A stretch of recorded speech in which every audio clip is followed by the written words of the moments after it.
This keyway is 5mm, and I have bought a 4mm keyway brooch. How did I screw that up? This is Mega Geek and I'm Dan. Welcome back to the workshop. If you saw my last video, I took delivery of this beautiful new lathe, the CTC280 variable speed. So what are we going to make? We need a new coupler to join this gearbox to this bit of arm play. Nothing too challenging. Hopefully fairly simple. Something simple. Just get the basic feel of the machine. So we're going to turn a thing. It's got like 3 features. Turn it to dimension, put a boss on the back so that we can weld it to a piece of plate that will have the bolt hole pattern for the joint, put a bore through it, put a keyway through it, bish bash bosh, simple project. Hopefully pretty easy. How did I screw that up?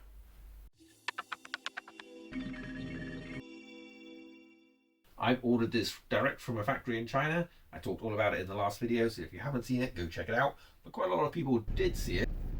And one of the questions that comes up a few times is, well, what are you going to make with it? And the reason I'm sat here in my wonderful 2002 MX-5 is the answer to that is I'm going to make joy. I don't really have a specific thing. I just like playing with the tools, much as I like driving a MX-5. Only real existence, the only real reason to have it is because I enjoy it. And similarly with the lathe, I like being able to make things, and this video we are going to make something. But if you're expecting a justification that makes financial sense, you're not going to find it in this video or any of my videos. So let's just put that to bed right now. For now, let's get on with some turning. Just a quick beauty shot of some of the controls of this beautiful machine using the various powered feeds. But here we go. First we face off, as is tradition. This is just a piece of, I think they call it bright steel. It's about, I think it was 30mm, maybe 40mm, I can't remember exactly. The exterior dimensions not super critical. Just driving the clean surface, give me some reference surfaces. That carbide diamond point worked beautifully. What a lovely finish it produced. Then of course center drill, then drill with various sizes. First one is the worst as you're actually carting through a hole, and then as you're stepping up sizes you're just sort of removing the outer sides. Definitely noticed on the new lathe that it just no problem drilling compared to the baby lathe, where you can tell as you're pushing a drill bit in that it sort of labors the motor just a little bit. This didn't have any of that problem, as you might expect for a 1.1 kilowatt motor and a gearbox. I think we're sort of hovering around 700 RPM, something like that, somewhere 600 or 700. Out with a boring bar, bore to diameter. I have a new set of bore gauges which I've never used before, but I thought, you know, if you're gonna get yourself a fancy lathe, you might as well try and upgrade your ability to measure things so that you can try and actually hit some precision. So a few passes with the boring bar and then in with the bore gauges to try and hit my dimension.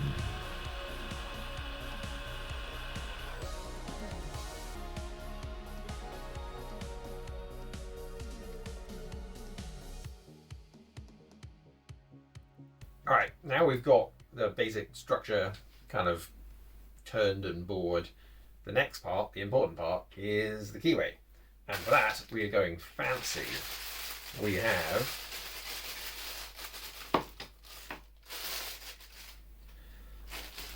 have one of these things.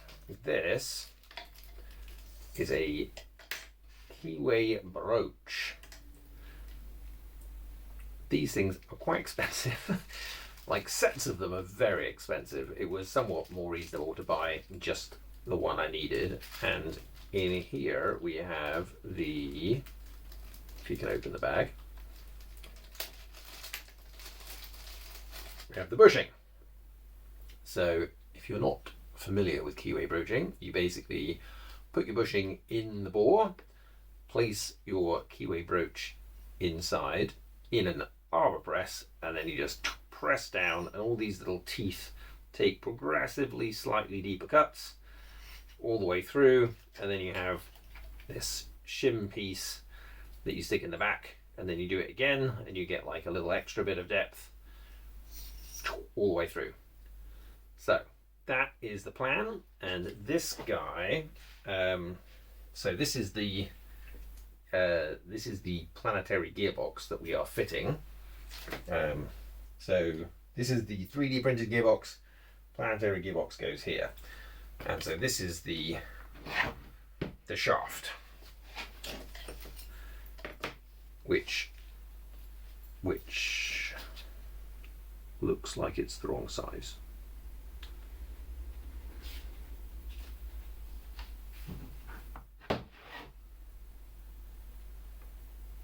Why does that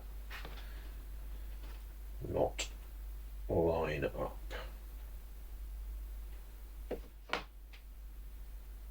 In a second.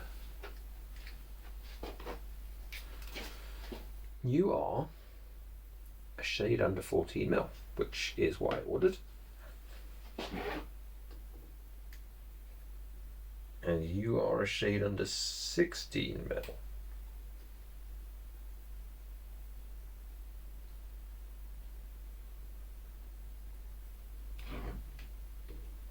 One second. This keyway is 5 mil. And I have bought a 4 mil keyway broach.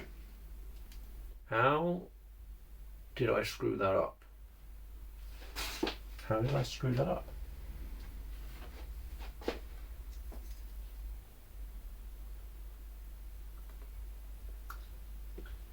Ah.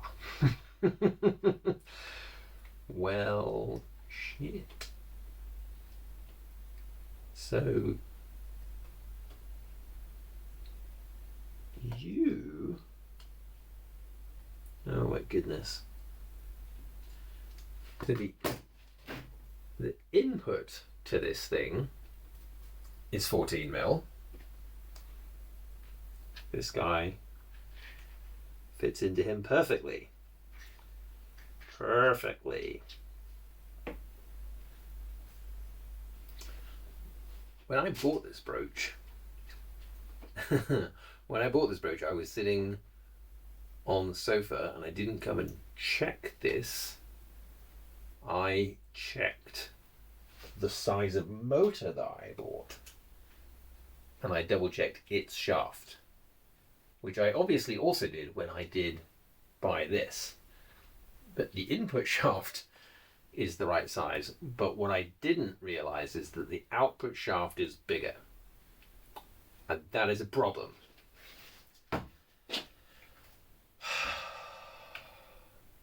Okay, so it took 3-ish weeks for this keyway broach to arrive,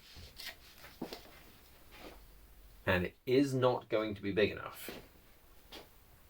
It is, let me just convince myself, maybe it is going to be big enough.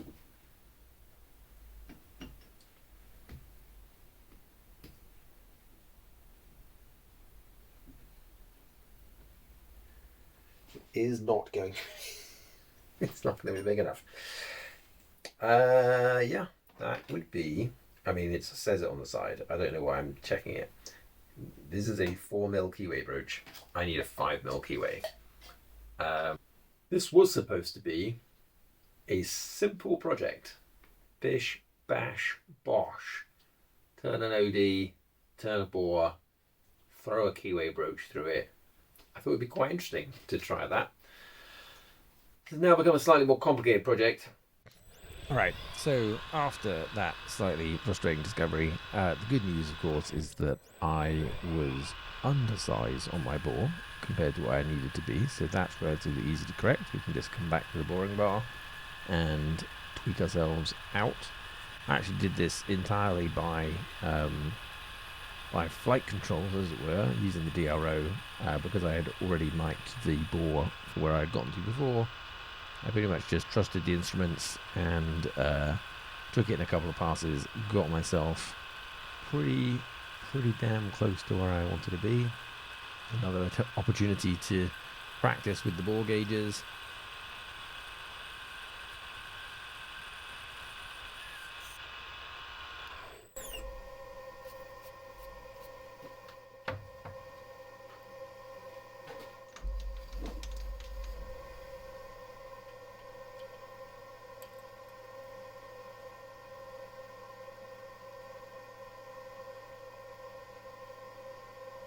The only problem with these bore gauges is they were quite cheap, is that you have to be quite careful you've got them tight enough.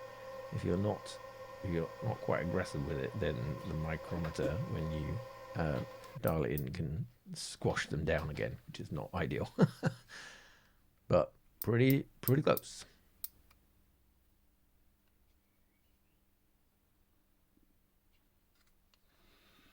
That, I think, is pretty much exactly where I want to be. And there's one way to know for sure. I present this up without its key.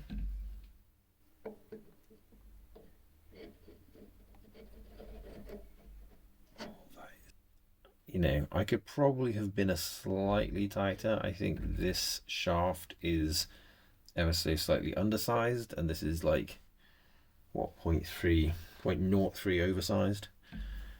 But I will take that fit all day long.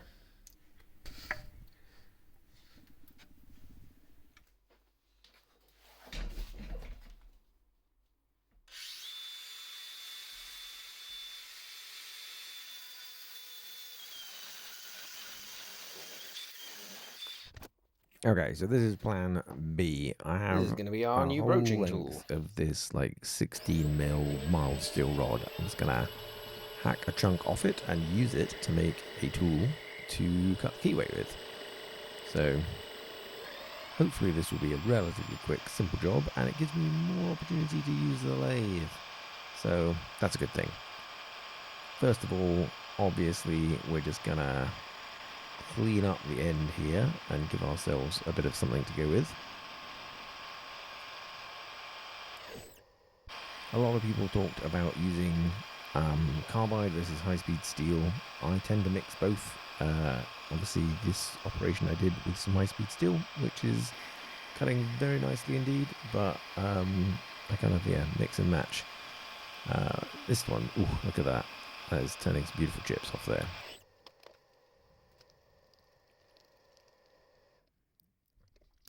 I am using a micrometer here. It's not super important, the external diameter of this. The goal here is that it needs to fit in my bore with enough room for a bit of high-speed steel kind of formed to cut the keyway. So I was aiming for about 13mm in the 16mm bore. That's hit it pretty much bang on, which is nice. Even when the dimension's not super critical, it's kind of nice to pick a dimension and go for it anyway, just for practice, to try and make sure you are able to hit the mark when it is important. 0.01 under. As before, a bit of center drilling. So I'm going to drill and tap a hole in the end here, and then going to take the whole thing to the mill to draw a cross hole for the high-speed steel bit to go into. So I just sort of drill sort of over deep, plenty of room, and then just get enough threads in, which seemed like the quickest operation.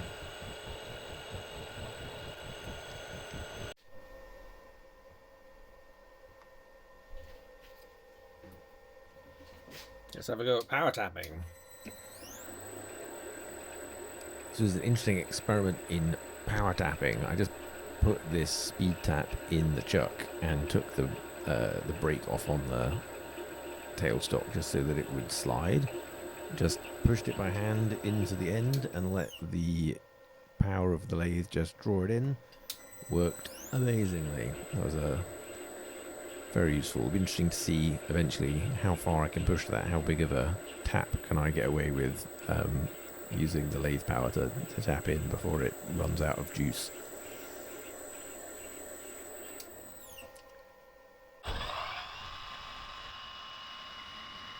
bit of a chamfer in the end, and off we go to the mill. So as you can see, I've got a little bit of a jack just to support this out the edge here, and I am just giving myself a flat spot on the top to drill into, and using the edge finder to get myself to center.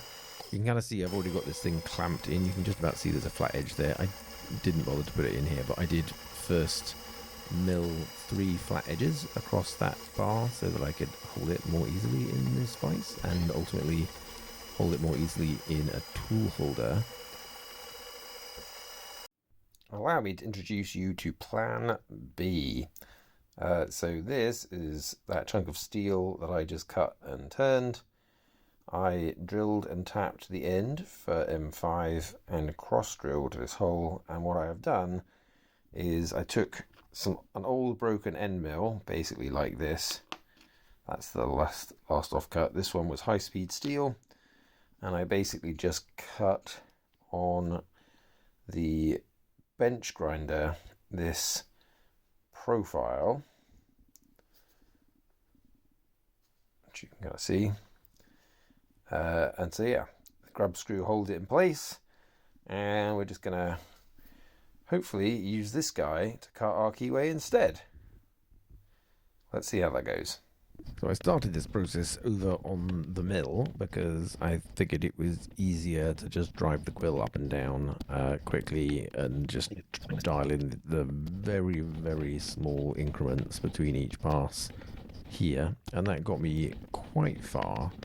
But I noticed that my tool was kind of flexing away from the cut at some point, which I thought was perhaps just the full extent of the quill plus the tool in the chuck and everything. So I transferred to this tool holder to do the rest in the lathe, and this worked a bit better. I did notice that I was starting to push the tool out of the holder because obviously the pressures are against kind of the wrong direction. I probably, if I'd thought about it, I should have set this up the other way around.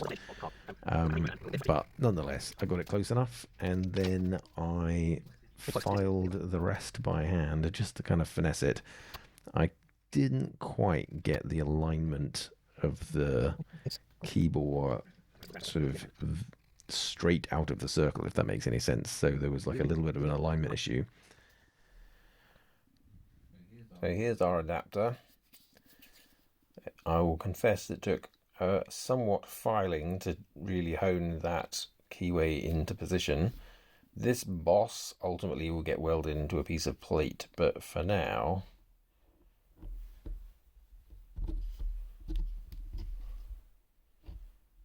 that is a nice fit. I don't think there's any backlash in that connection. So we'll call that success. Well, there you go. Not as quick and simple as I'd hoped, but successful. We got it done. I was wondering about getting all the way to welding the full thing and setting up on the robot, but I'm going to save that for another video.